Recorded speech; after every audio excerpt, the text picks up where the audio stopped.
in Britain, we are not taught this.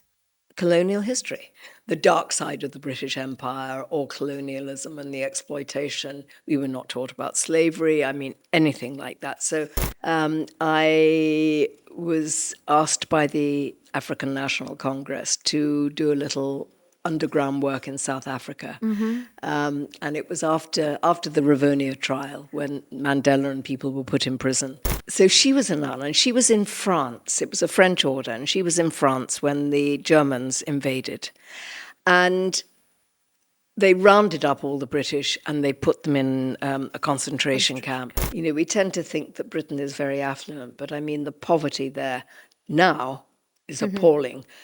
Then it was equally appalling. The 1960s and miniskirts were coming in and the nuns would require us to wear skirts, below our knees. So we'd be rolling them up at the... A historian, a novelist, and so many more degrees that you have under your belt. I do not know how to start and where to start. We have with us Mary Chamberlain. I'm so happy to have you here with us on How Did You podcast. So first of all, let's begin right from the beginning. I had a very strict mother. Oh. But I had a saint of a father. And I think my father really was a huge influence on my life.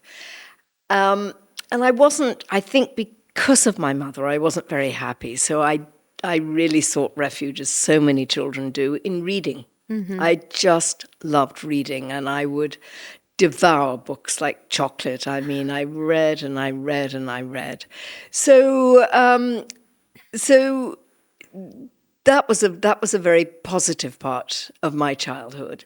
Whether I was naughty or not, I used to play around in school. We all did. And, yes. And I went to a convent school, as I think many people in India will have done as well. And we used to have to wear uniforms. And of course, we would try and subvert the uniforms. This was... the 1960s and miniskirts were coming in and the nuns would require us to wear skirts, below our knees. So we'd be rolling them up at the waist and stuff like that. And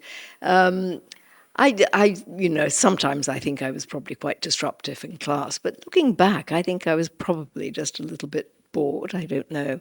But so what more can I say? It had its happy moments. It had its unhappy moments, really. So your books, have they taken anything from your childhood? I'm sure they must have. Any particular instances or maybe episodes that you have included in your writings? Well, this sounds awful. It makes me sound like a kind of real misery and an ogre. But, because my mother was so strict and she was really a bully with it, so there's always a character in my novels that is my mother. Some ogre of a woman that... so in that sense, it's, it has. But I think that because I read so much, I would tell myself stories all through my childhood. And, I would go to bed at night and I would just imagine stories. So being able to do that, I really didn't have the time or the confidence to do it, I think, until I retired as an academic. I was writing non-fiction, so I was always writing. But to turn to doing fiction and inventiveness and creativity late in life, has been a wonderful bonus for me. And I think it goes back to my childhood and that yearning to tell stories, but not really knowing how, I think. You did mention that you used to tell yourself stories.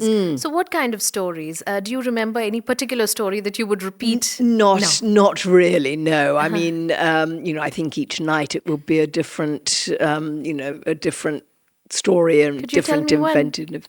Could you tell me one, any small one that you could maybe pick out from your memory? There was one that I actually did start to write. And it, unfortunately, my mother found it and didn't approve. So I got into a lot of trouble for that one. But that was about a boy and it was set at the time of the Greek Civil War. Why, I have no idea. And he was brought up in a slum in Athens, and he was going to be a crook, and his mother was a prostitute. I mean, you couldn't get worse. But he was going to become a saint at the end. I hadn't written that bit. Oh, she read only halfway through, I guess. Well, really only the first 20 pages, but she was horrified, absolutely horrified. So that story I do remember. Yes, and later on, all these characters must have been in your books. So let's talk about the very famous 2000, the one you brought out in 2015, The Dressmaker of Dachau. Dachau, yes. So could you just tell us about how your aunts were an inspiration? Right. Well, yes. Well, let me go back a bit, actually, because I wrote another novel beforehand. I mean, every novelist who you ever interview will say, well, I wrote, umpteen novels before the first one was published. And that was true in my case. But the one that immediately preceded it, I had put everything into it. And I still think it's probably the best thing I ever wrote, but never mind. No publisher would take it on. And I have an agent, and she tried everyone. And I was so miserable about that. And I thought, well, I either give up, I'm no good, or, I pick myself up and dust myself down and start all over again. So I decided I would do that. And so The Dressmaker of Dachau was written very much on the rebound, if you like. And I'd been trying to think of a story. And one of the focuses of all my published novels so far have been the hidden stories of the Second World War, in particular women's stories, and also the aftermath of the war and its impact again on the people who lived through it and beyond. And I had two aunts. One was a nun whose the order of nuns that she was a member of looked after poor elderly people. They were called the Little Sisters of the Poor. And so she was a nun, and she was in France. It was a French order, and she was in France when the Germans invaded. And they rounded up all the British, and they put them in a concentration camp. And from there, as she was a nun, and that was her vocation, to look after old people, she was taken to look after old people. So that was one story, which she never spoke about. And after the war, they were told they must not talk about it. Now, I don't know whether that was because there might have been hints of collaboration, or whether they, as nuns, they were told you have to internalize that suffering and offer it up to God. I mean, who knows? But she didn't talk about it. We knew that it had happened, but she never spoke about it. So that was one aunt, and I thought, actually, that's an extraordinary story. And then I had another aunt. That was the holy aunt, right? The saint. And I had another aunt who was the sinner. And this aunt was an aunt by marriage, if you like. She was married to one of my uncles. And she actually had 4 children. And one day she just ran off and eloped with... the family story it was a Hungarian count. Oh. Now, I'm talking a working class family, and I think this was just a figment of their imagination. I mean, how would a genuine count meet her, apart from anything else? It was appalling that she left the children, and, they suffered very badly as a result. I mean, my grandmother took them in, and, long term it was fine. But I thought, what made her run off? So I wanted to tell her story as well, but I thought, actually, if I say she left 4 children behind, no, she'll have no sympathy at all. So I made her much younger, and I made her a very ambitious seamstress. Yes. And who was picked up by this con man who was pretending to And be so she a became a count. central character, I believe. Oh, Isn't she was the central character, yes.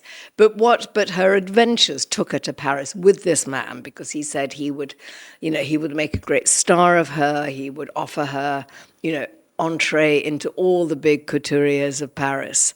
And she was young, she was naive, she was protected, as, girls were at that age. She didn't tell her parents about this at all. So, she fell for it. She was so naive.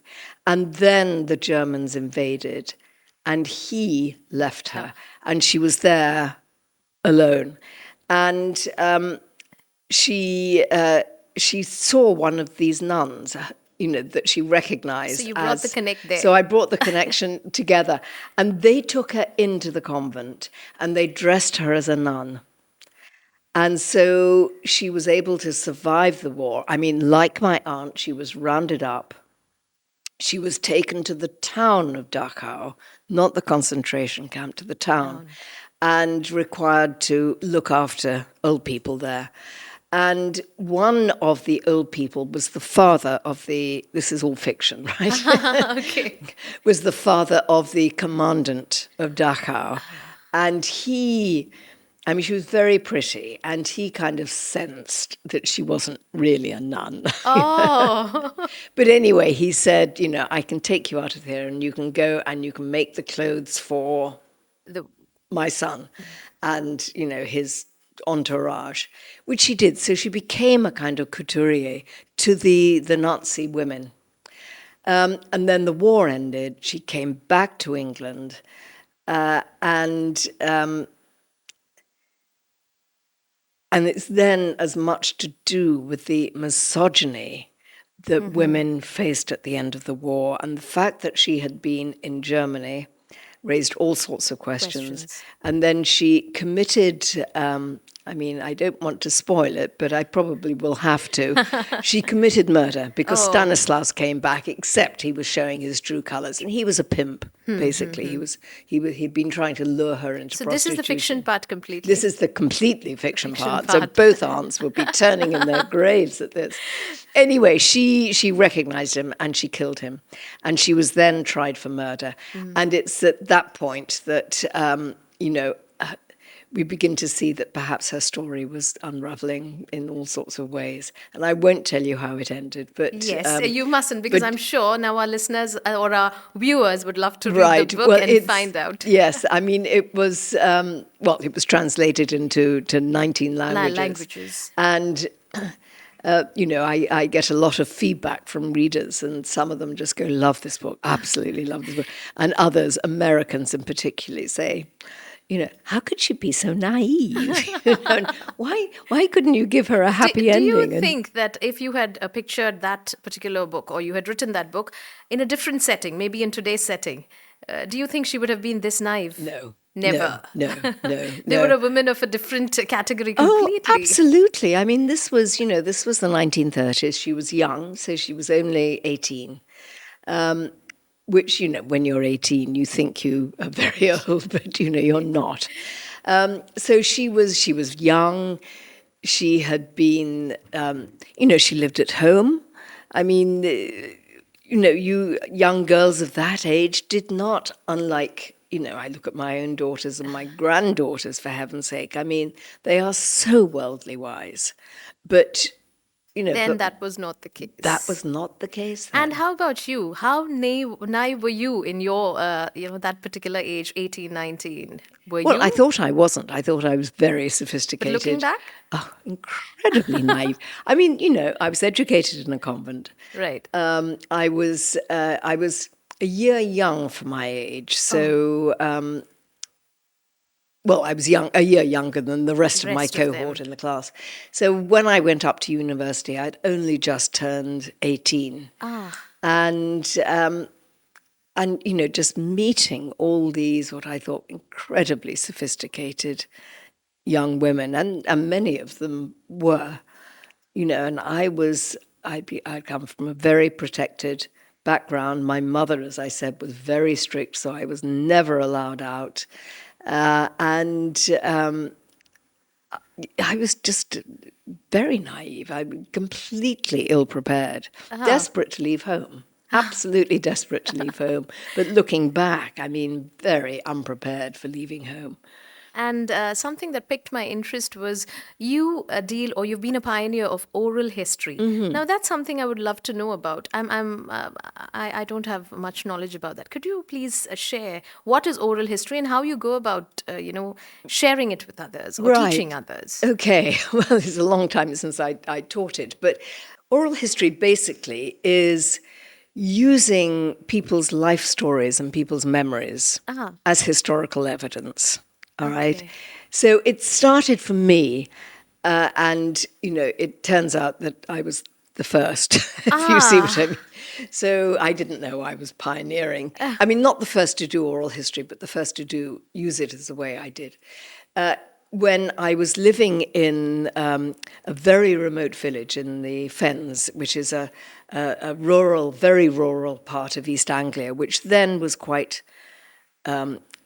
impoverished.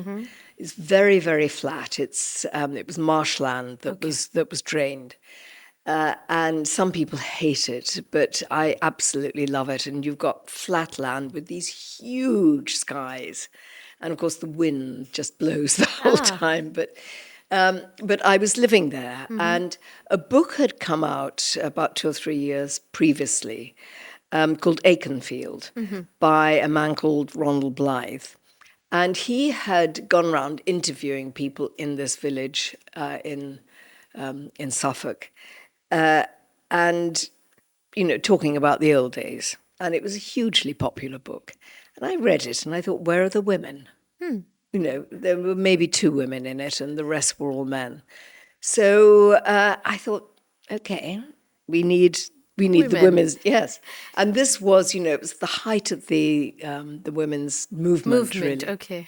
So a friend of mine said, well, I have a friend who is setting up a feminist publishing house. And I'll introduce you, which she did. And I met this person who sadly died last November. And her name was Carmen Khalil. And in British publishing, she is absolutely legendary because she was indeed setting up this feminist publishing house. And I spun the idea to her, and she said, okay, go away, do a couple of sample chapters, write me a synopsis, and we'll go from there, which I did. And she said, I'll commission you. So that was extraordinary. Absolutely. So I then went about interviewing the women in the village, and not all of them, but as many of them as I could. And I transcribed everything myself by hand. I mean, it took forever. But basically, I was just asking them about their lives, from their childhood to adulthood, a bit like you're doing to me, and trying to build up this picture of their lives and, how they had survived those lives, because some of them have been brought up in such abject poverty. We tend to think that Britain is very affluent, but I mean, the poverty there now is appalling. Then it was equally appalling, except that you didn't really have resource to any kind of welfare or state benefits, apart from an institution called the poorhouse, the workhouse, which, however poor you were, you tried to avoid it because it was punitive. But some of those women, as adults and as children, spent time in the workhouse. However, I have a small doubt here, as in when we talk about such things, especially memory, it could fail you sometimes. So how authentic would that be? I mean, you're dealing with something so very delicate, but at the same time, very important to that particular person. So how did you go about the authenticity of their stories? Right. Well, this has always been one of the criticisms of oral history. I mean, when it first started, I mean, Ronald Blythe was not a historian, right? So mine was, if you like, the first history, although it was called A Portrait of Women. And subsequently, Paul Thompson, for instance, brought out a big study on Edwardian Britain, using oral histories and so on. But for a long time, it was a very, very controversial source amongst conventional historians who said exactly that. How can you trust memory? Memory changes, people lie, how do you know it's true, etc. And the answer is that some of what people tell you can be verified. There are external sources. There are newspaper reports. There are archive, sources. So some of that. But what you've got, of course, is the personal perspective. Yes. So some, if they're describing an event, sometimes those events, you can verify. But very often, and particularly for women, whose lives on the whole were not documented, so there aren't the archive sources, there aren't very often the newspaper reports, you do it by an accumulation, if you like, that, if one person describes life in the workhouse and another person says exactly the same, you think, it's got to be true. It's got to, yes.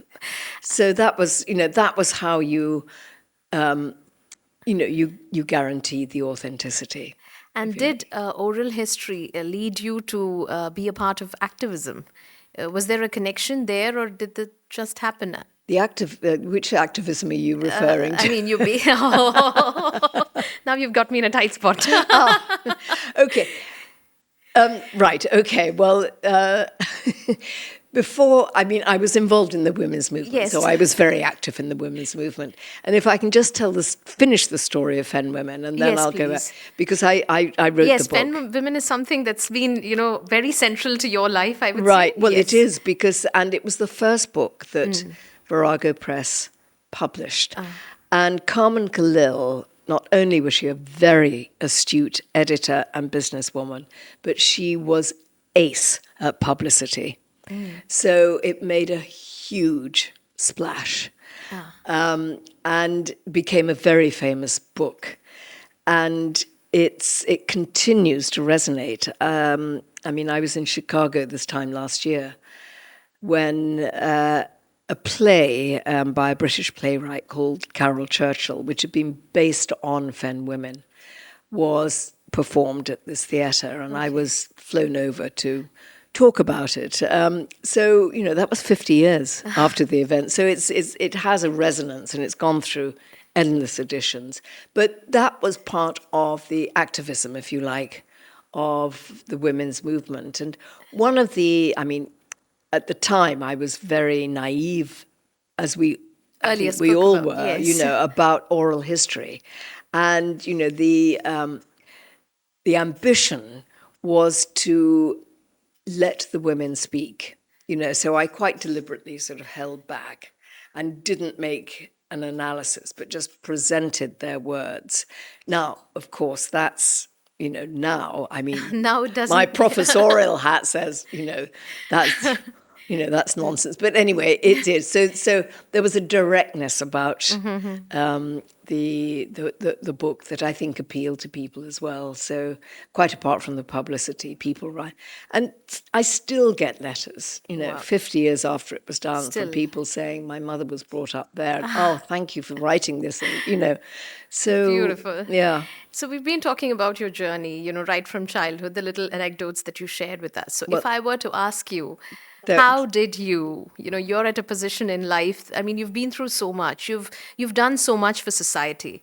So how did you come this far, I would say, or how did you go through this whole passage of life in this different ways? And still survive. Yeah, and still survive.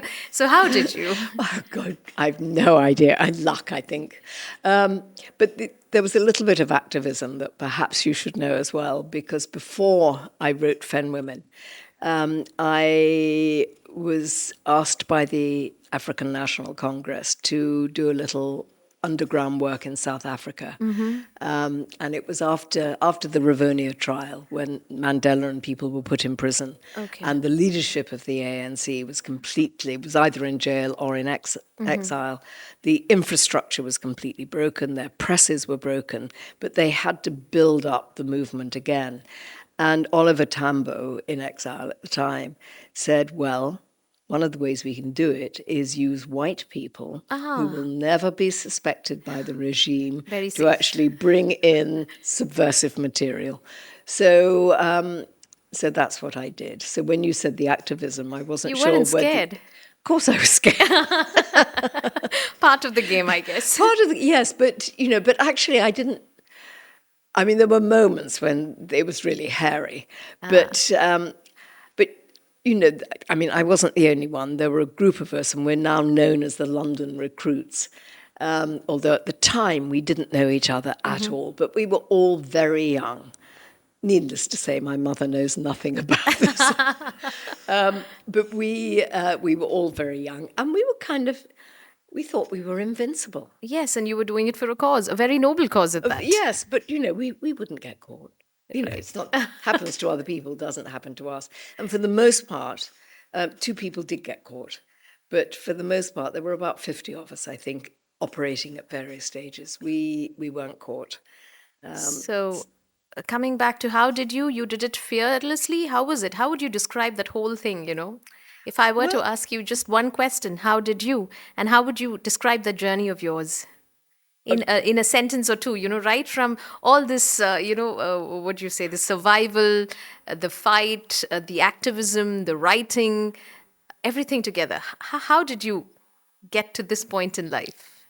Well, as I say, I think it was luck. I've Only just luck? been lucky. Well, I don't know. I mean, I know, I say to other people, you make your luck. But, I was in the right place with, well, first of all, to be asked to contribute to the ANC cause. I was happened to be in the right place when Virago was starting out. And Virago now is this hugely successful publishing company in the UK. And I was lucky enough to be its first author, so there was enormous publicity. And I then went on to write 3 further books with Virago. And then I was married, and I had been married, for a while. And my then husband was offered a post in the Caribbean. And I had never been to the Caribbean. I knew nothing about it. Yes, Barbados. And I was teaching at the time in what is now part of the University of the Arts, London. But the campus was in a place called the Elephant and Castle in London, which, if you know London, was then the absolute pits. I mean, it was a terrible, terrible neighborhood. And, there was a choice, do I stay in the Elephant and Castle or do I go to Barbados? So you took the latter. I took the latter. So I went to Barbados, and we, as a family, we relocated there. And I was bowled over by it, and I knew nothing about its history because in Britain we are not taught this colonial history. We're taught little. We were taught at the time when I was at school that Britain ruled the world. And geography, we had the atlas with all the British bits in pink. But we were never taught about, the dark side of the British Empire or colonialism and the exploitation. We were not taught about slavery. I mean, anything like that. So before we went, I'd had no time to read up about Barbados at all, or the Caribbean. So I, was really very ignorant, apart from knowing, because they were visible everywhere, that West Indian migrants, had come to Britain. And so I wrote, and this is luck again, I wrote to the professor at the University of the West Indies, and I said, I'm here, I know nothing about the history. Can you give me an informed reading list, and would it be possible to come and attend some of your research seminars? And to show that I wasn't a dilettante expatriate wife, I included, a very short CV.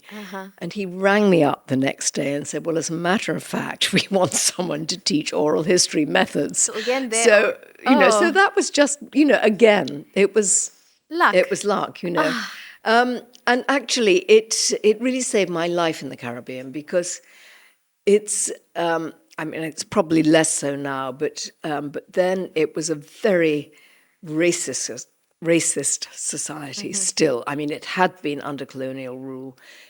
There was only 20 years since independence. There was a lot of work to undo, a lot of, social warping that had taken place during slavery under colonialism that had to be kind of straightened out, but it was still a very racially divided society.